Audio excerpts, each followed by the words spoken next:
সুপ্রিয় দর্শক, যত লোভনীয় খাবারই থাকুক না কেন, শুটকি ভর্তা দেখলে আমাদের সবার জিভেই পানি চলে আসে। আজকে আমি অত্যন্ত সহজভাবে একটি শুটকি ভর্তা রেসিপি করে দেখাবো, যা আপনাদের সবারই ভালো লাগবে এবং যে কেউ আপনারা সহজেই বানিয়ে নিতে পারেন। তো শুরু করি কিভাবে আজকে ভর্তাটি বানিয়েছি। আমি এখানে 3টি বড় সাইজের পেঁয়াজ নিয়েছি। পেঁয়াজগুলো আমি খুবই পাতলা করে কেটেছি, যেটা দেখে আপনারা বুঝতে পারছেন। খুব পাতলা করে কাটলে এই ভর্তাটি খেতে ভালো লাগবে। আমি 10-12টি শুকনো মরিচ নিয়েছি। এখানে শুকনো মরিচ, লাল মরিচ আর নিয়েছি কিছু শুটকি মাছ। শুটকি মাছটা আপনাদের পছন্দ মতো নিতে পারেন।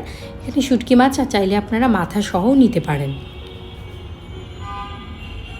শুটকি মাছগুলো আগের থেকে ধুয়ে পরিষ্কার করে শুকানো এবং সেগুলো আর ধোয়ার প্রয়োজন নেই। এবার 2 টেবিল চামচ তেলে আমি এই মরিচগুলো ভেজে নেব। লক্ষ্য করে দেখেন, আমি কিন্তু মরিচগুলোর বোটাটা ছাড়িয়ে নিয়েছি। তাতে করে তেলটা ভেতরে যাবে এবং বিচিগুলো চমৎকারভাবে ভাজা হবে এবং ভর্তাটা খেতে আপনাদের সবার ভালো লাগবে।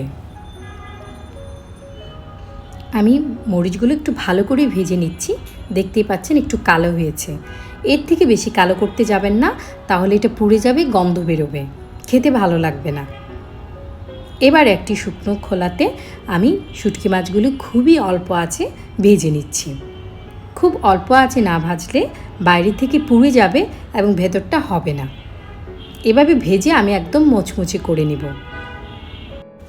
মুচমুচে এই মাছটা খেতে অনেক ভালো লাগবে এবং দেখতে পাচ্ছেন তেল বেরিয়ে গেছে। এবার আমি পেঁয়াজগুলোকে কচলে নেব।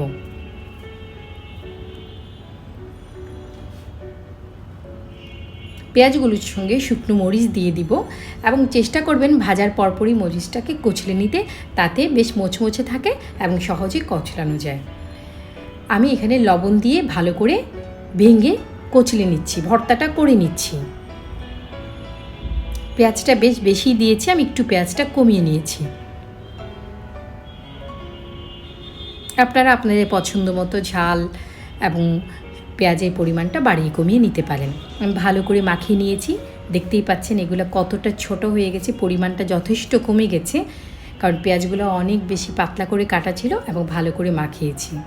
এবার আমি 2 টেবিল চামচ সরষের তেল দিয়ে দিয়েছি। চাইলে আর একটু বেশিও দিতে পারেন আপনারা, ভালো লাগবে খেতে। গরম ভাতের সাথে এই ভর্তার আসলেই জুড়ি নেই। আমি একটু সার্ভ করে নিচ্ছি।